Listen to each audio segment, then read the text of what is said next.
Hey, everybody, welcome back to Joy Hub, the channel where we help teams, leaders, and couples journey into deeper joy. We're going to start a new series today. This is our first series. It's going to be a four-part series, as hopefully you saw in the thumbnail, on communication tips. And I know you over the years have been able to help a lot of people. You spent time in corporate America, and we've spent lots of times with students and couples, and especially with each other, growing in this area of communication. So I'm really looking forward to everybody getting to hear, especially from you, on this important topic.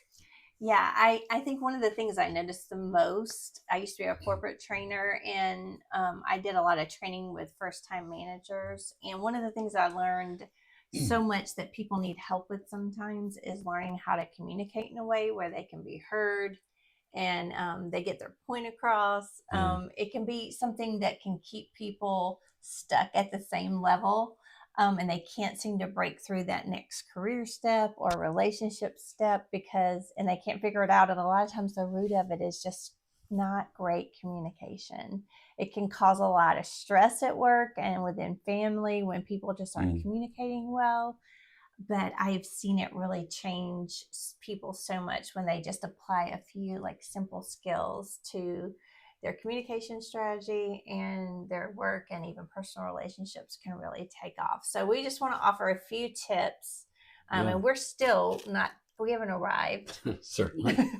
we're still growing in communication. Yeah. Even for us, it was an area where we had to grow the most in, I would say, from Yeah. the early days to where we are now. It's just learning our different communication styles and how to communicate in a way where the other person could hear us and Yeah. feel valued. So And I think even just how we've communicated this first tip is learning to listen well. And it's not just assuming everybody knows even how to listen well, but there's a learning process involved. And I know I'm still very much in yeah. that process. Well, sometimes you don't think of a big part of communication being listening, Yeah. but listening is so important. And, a lot of people are doing something. One big trap that we can fall into is we're listening to respond. So, like, Mm. someone's communicating something in the meeting, and maybe we want to be the one who answers the question. And so we're not even really listening to what someone's saying. We're just waiting for a pause so that we can communicate. Yeah. And so you miss a lot of information when you're doing that. And so rather than listening to respond, listen to understand. And Mm. so it's kind of a paradigm shift in your thinking, where you enter a conversation with someone, and if your thought is, I'm not there to prove my point, I'm there to understand, Yeah. it shifts the communication strategy, I think, at that point. Yeah, it really does. And I've been in plenty of professional meetings where I have been the one feeling like I need to come in and show that I'm right, or show that Mm-hmm. my idea is best, or even just show that I'm worthy of the seat, Yeah. and have something in particular that I'm wanting to get out, instead of first and foremost being a good listener in the conversation. Yeah, and so the skill that I used to teach in a lot of the classes that I did when I was a trainer is called active listening. Mm-hmm. And you may think to yourself, how do you actively listen? But it really is a skill that you can develop, where you focus in on the person and you really pay a lot of attention. And so even though it may feel like you're not doing anything, there is an active part of, I'm listening to the complete message, and I'm listening to understand like what's being communicated so that I Yeah. can have a good follow-up communication. Yeah, and where it might not feel to us as the listener, we're not doing anything.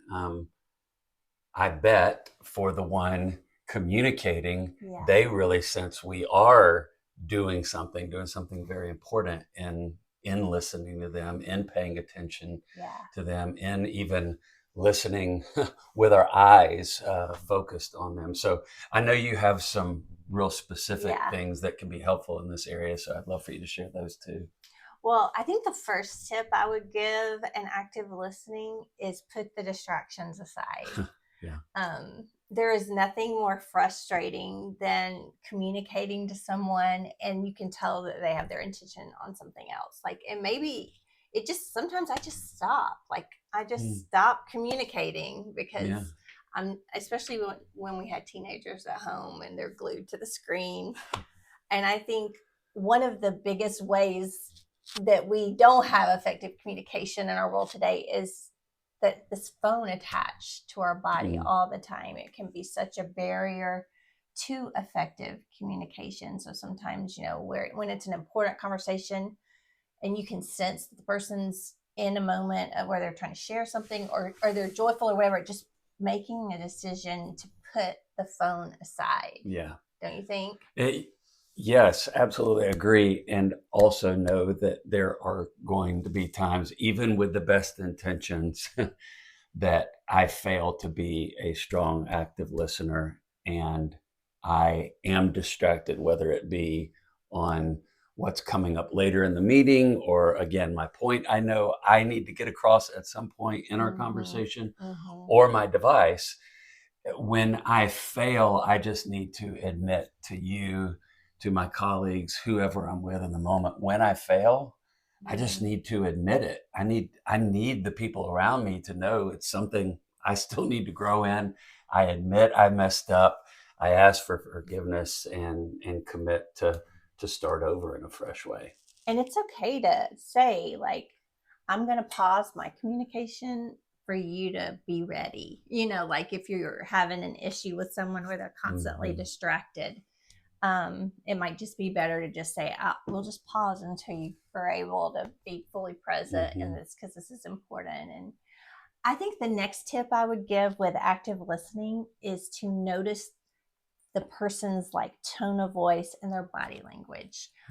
This is sometimes critical with people who maybe aren't good at expressing their emotions. Sometimes you can pick up on something, whether it's joy or stress or whatever, when you're talking to someone, by just listening to their tone of voice. Like, are you okay? Like, you can respond by like picking up I can tell you're really excited about this, and that's meaningful to people. When you pay attention to their body language and even tone of voice. That's really good. The next one I preach to myself all the time because it's a problem that I have, and that is avoid the tendency to interrupt. Yeah. And you can probably speak to this because you've experienced it a lot with me. My excuse is that I verbally process. So especially in meetings or conversations, like I want to collaborate, but I don't always want to wait for the person to stop talking. So it's bad. Well, and I think with you and probably with most of us who interrupt, it's oftentimes anyway out of enthusiasm. You actually are hearing something that you want to respond to. You want the person to know that what they're communicating has excited you, and so I give you the benefit of the doubt on times when you do that, because I know it's out of an excitement and wanting to keep learning and wanting to show that you relate to it. But then there's also times where it goes to what I'm thinking, what I'm saying, what I want to get across is more important than what you're communicating right now. Yeah, and so it can be very self-centered sometimes, and so that's kind of and no one wants to talk with someone if they're just going to turn it and make it about them, and by interrupting. So I'm still working on this. Even I just have to be constantly reminded of it because it's a natural tendency that I have. And so if you're like me, active listening means zip it and listen and pay attention without interrupting. I would say a big part of active listening, the next tip I would give you is to ask clarifying questions. And that's like making sure that you heard what was being communicated, because sometimes I've been in meetings and in situations where the person shares and then later on someone's discussing it and they're like, they said this, and I'm thinking, that's not what I heard at all. Like I heard it from this perspective. And so when you're in conversations, part of active listening is maybe saying, so what I hear you saying is this. Yeah, we've even done that at times. If there's if we're dealing with conflict, like particularly one of our recent ones was sometimes my attitude in driving. And so we'll sit down and say, okay, we're going to have a conversation about this. And then as Tracy shares, one of our kind of rules of engagement are before I get defensive or justify, or even before I confess and turn and commit to new ways, I'll do exactly what Tracy just said, and that is, here's what I've heard you say. Here's how you've communicated that it makes you feel, and that kind of reflective conversation is really, really helpful, and it also protects the person who never comes up for a breath. That's another part of this. Is sometimes we feel like we've got to interrupt because the person we're communicating with never gives a pause and invites us in. And so we don't want to be that person either. No, we don't.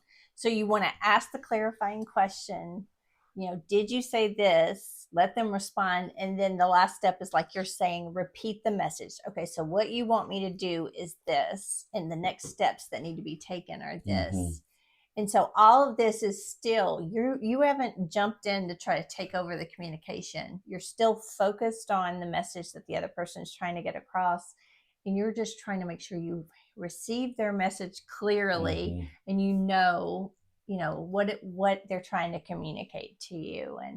And it's an important part of what it requires is being other-centered. It does. It really does, don't you think? It does. And part of that too, especially in the other-centeredness and kind of combining a couple of these together, is facial expressions, tone, even how you ask the clarifying question, that it comes away as genuine curiosity. It comes with this, I really am seeking to love you well, to understand you well, and not poke questions or be questioning over what you're communicating, but just genuinely being curious and therefore asking the clarifying questions.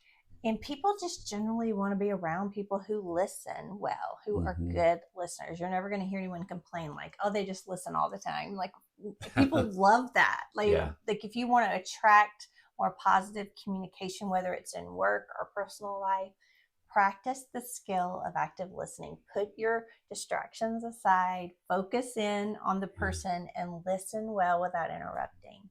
That's good. Awesome. Well, that is our first big tip, is learning how to listen well in communication. We've got 3 more that I hope you'll tune into. But for now, thanks again for watching. If you haven't subscribed yet, go ahead and click that button and your notification button, so you'll always be up to date on new content we're putting out there. Thanks, guys. See you soon.